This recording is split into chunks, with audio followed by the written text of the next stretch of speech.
नमस्कार, स्वागत है आपका आपके अपने ही यूट्यूब चैनल करमीर में। आज हम जो लाइब्रेरी साइंस के उद्देश्य और कार्यों के बारे में पढ़ेंगे। तो जो उद्देश्य है जो लाइब्रेरी साइंस के जो मुख्यतः जो स्थापना जो जो भी अभिलेख है या अध्ययन सामग्री है या मानवीय विचार है, अभिव्यक्ति है, उनको उपलब्ध कराकर आगे समाज की सेवा करना और आने वाली पीढ़ी के लिए संरक्षित करके रखना। और इन कार्यों में सबसे पहले जो पुस्तकालय जो ज्ञान है, शिक्षा है, संस्कृतियों को का प्रसार करते हैं और को बढ़ावा देते हैं। और जो पुस्तकालय है औपचारिक शिक्षा और अनौपचारिक शिक्षा की सुविधाएं प्रदान करते हैं। मानवता की साहित्यिक एवं सांस्कृतिक विरासत को भावी पीढ़ी के लिए संरक्षित करके रखते हैं।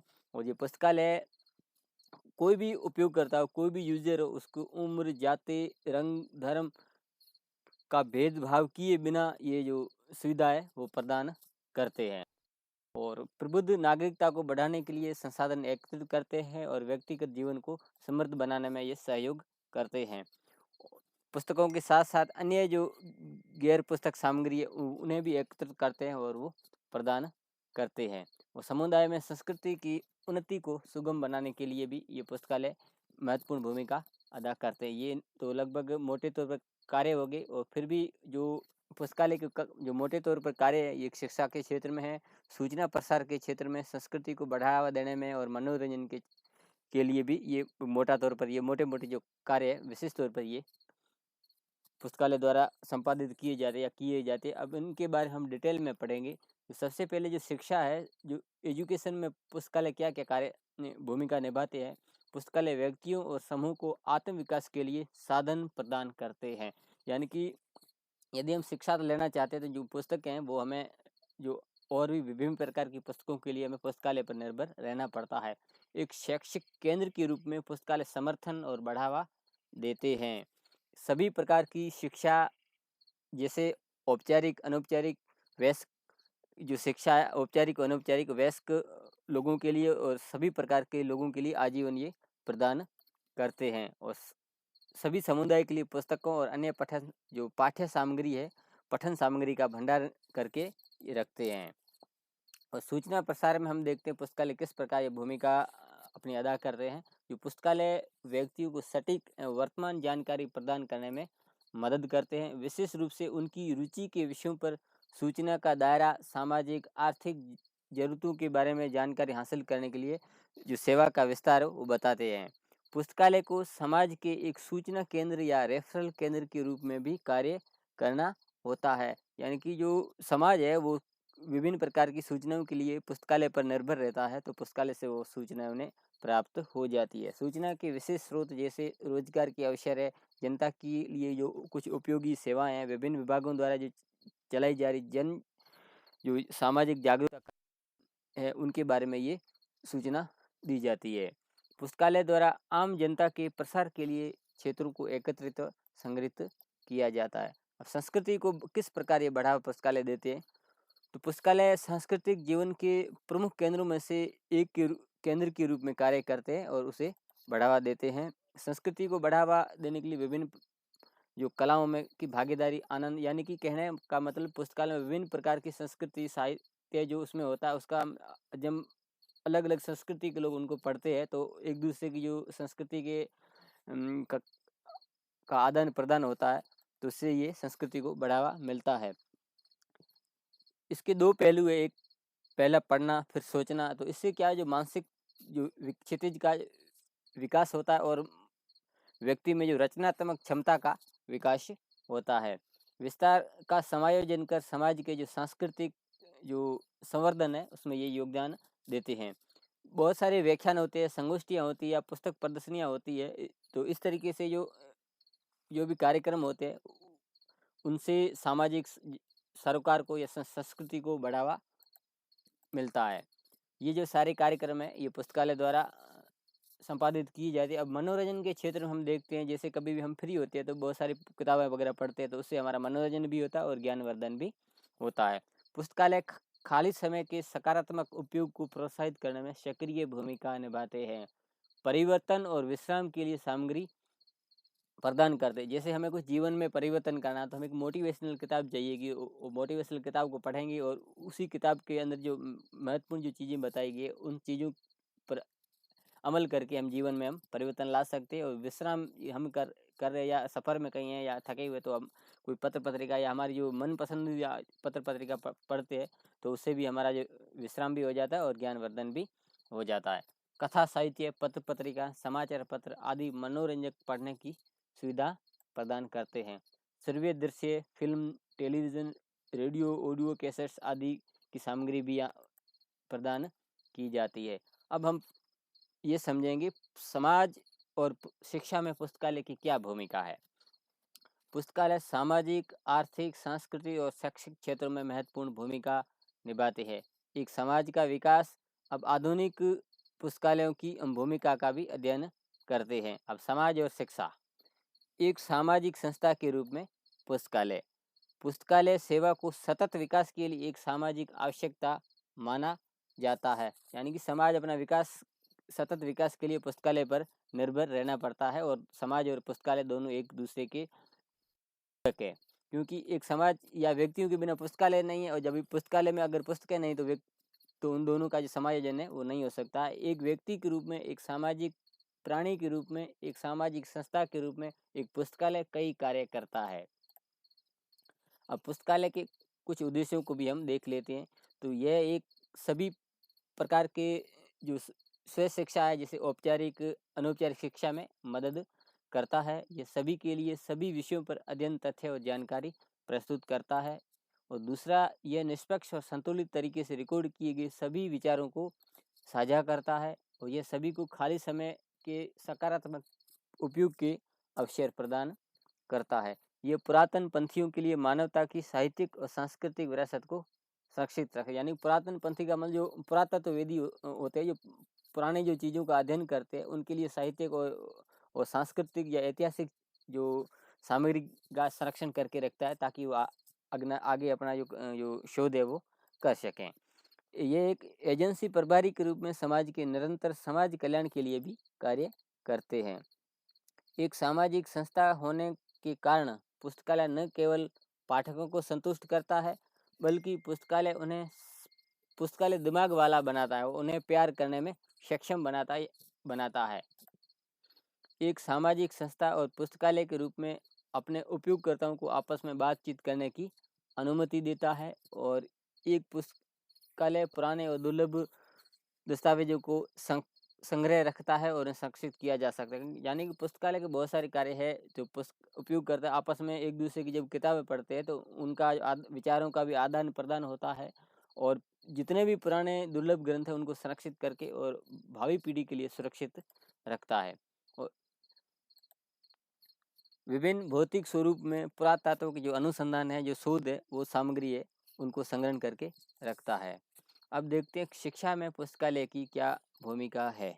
व्यक्ति की शिक्षा और प्रशिक्षण को एक अनिवार्य साधन माना गया। यानी कि व्यक्ति के जीवन में शिक्षा और जो प्रशिक्षण है बहुत ही अनिवार्य है और आर्थिक और सामाजिक विकास को भी ये प्रोत्साहन देता है। लोगों को ज्ञानी बनाने के लिए और सभ्य समाज को एक प्रभावी शिक्षा प्रणाली की आवश्यकता होती है। पुस्तकालयों के बिना ना तो कोई अच्छा स्कूल, कॉलेज या विश्वविद्यालय हो सकता है, या क्योंकि कोई भी स्कूल है, कॉलेज है या विश्वविद्यालय पुस्तकालय नहीं है तो उसकी कल्पना अधूरी है। वयस्कों को शिक्षा के लिए प्रोत्साहित किया जाए। ऐसा माना जाता है जहाँ औपचारिक शिक्षा समाप्त हो जाती है वहाँ अनौपचारिक शिक्षा शुरू हो जाती है जो जीवन भर सीखने की प्रक्रिया बने। अब औपचारिक शिक्षा वो शिक्षा है जिसमें एक विद्यार्थी या बालक एक शिक्षक के माध्यम से वो शिक्षा प्राप्त करता है, जैसे स्कूली शिक्षा है। उसके बाद व्यक्ति अपने ज्ञान और अनुभव से जो भी कुछ सीखता है उसको अनौपचारिक शिक्षा कहते हैं। यानी कि व्यक्ति की जो स्कूली शिक्षा यानी औपचारिक शिक्षा जब समाप्त हो जाती है तो फिर अनौपचारिक शिक्षा वो शुरू हो जाती है जो जीवन भर चलती रहती है। अब लोगों के विश्वविद्यालय के रूप में पुस्तकालय, यानी कि पुस्तकालय समाज के लिए, लोगों के लिए विश्वविद्यालय के रूप में कैसे कार्य करता है। तो शिक्षा का जो उद्देश्य होता है व्यक्तिगत मनुष्य को ज्ञान और कौशल प्रदान करना होता है। अपने स्वयं के विकास और नागरिक और सामाजिक जिम्मेदारी को शामिल करने के लिए ताकि वे समाज और राष्ट्र ताकि वह समाज और राष्ट्र के विकास में सकारात्मक भूमिका निभा सके। इस तरह के प्रयास में पुस्तकालय नींव और अनिवार्य रूप से लोगों का विश्वविद्यालय माना जाता है।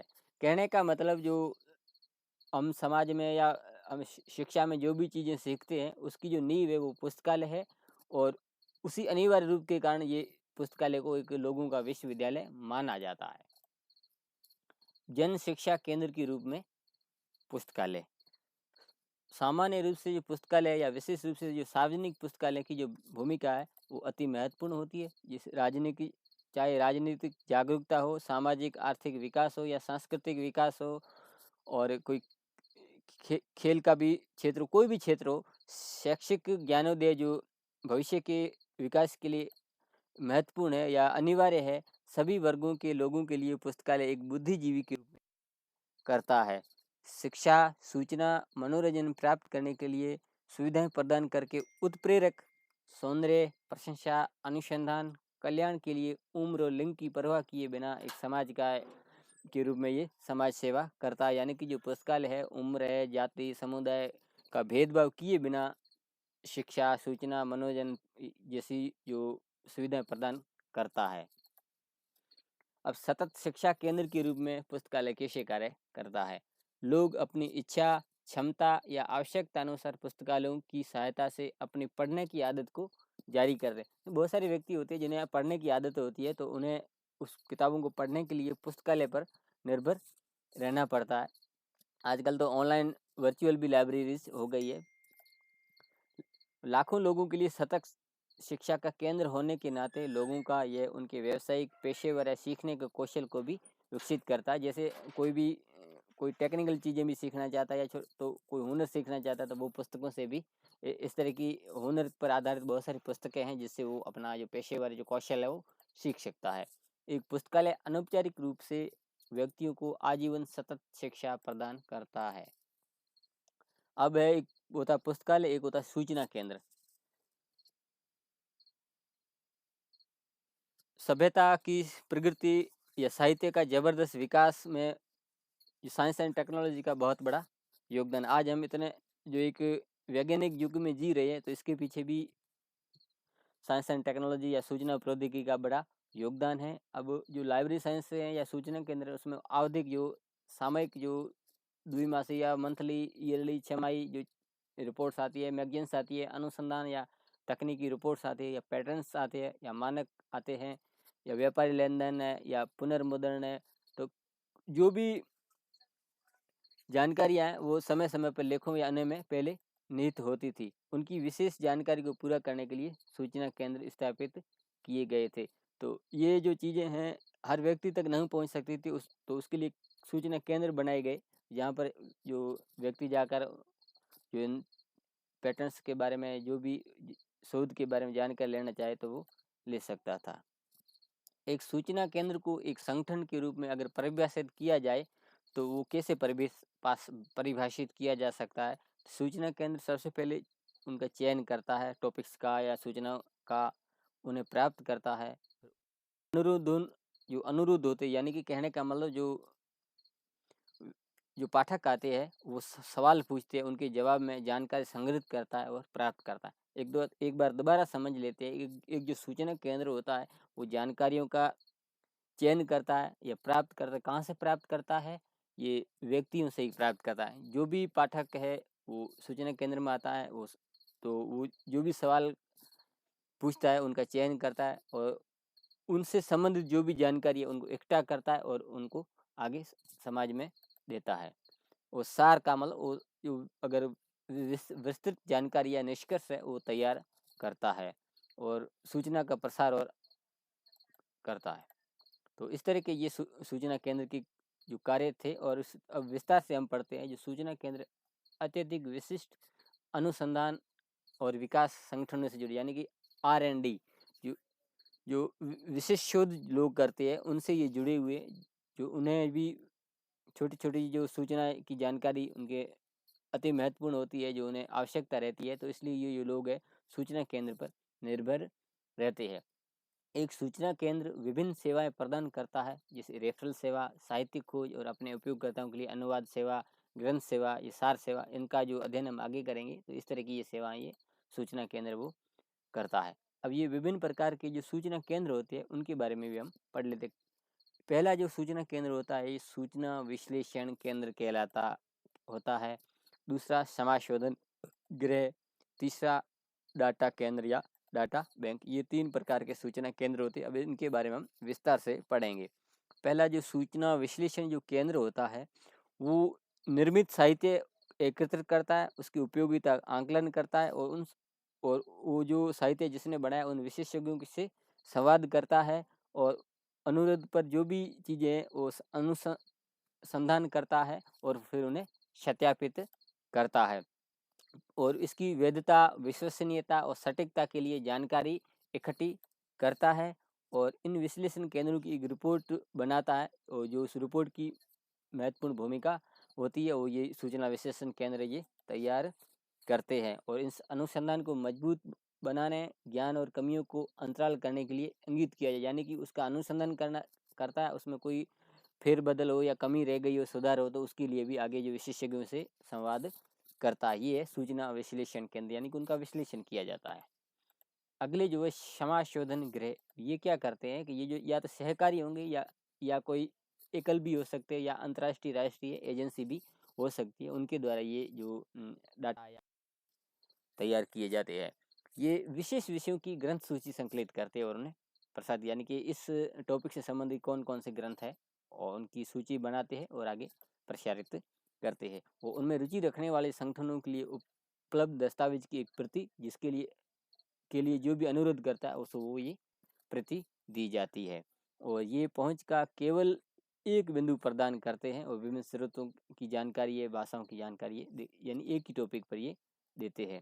अगला डाटा और सूचना डाटा केंद्र या जिसे डाटा बैंक कहते हैं, ये डाटा केंद्र व्यवस्थित या संग्रहित करते हैं और इसमें जो उपयोगकर्ता डाटा बैंक आमतौर पर एक व्यापक विषय क्षेत्र से संबंधित है, यानी कि विभिन्न विषयों के जो उपयोगकर्ता या यूजर है होते हैं और विशिष्ट विषय से संबंधित संख्यात्मक डाटा विशिष्ट प्रश्न का उत्तर देने के लिए भी ये तैयार रखते हैं, जिनकी जानकारी भी एकत्रित करते हैं।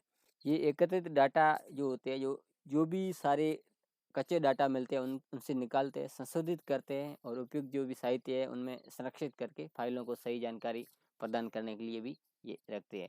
तो इस तरीके से ये सारी सूचनाएं थी और अब हम पढ़ेंगे पुस्तकालय और सूचना जो केंद्र होता है उसके बीच में क्या अंतर है।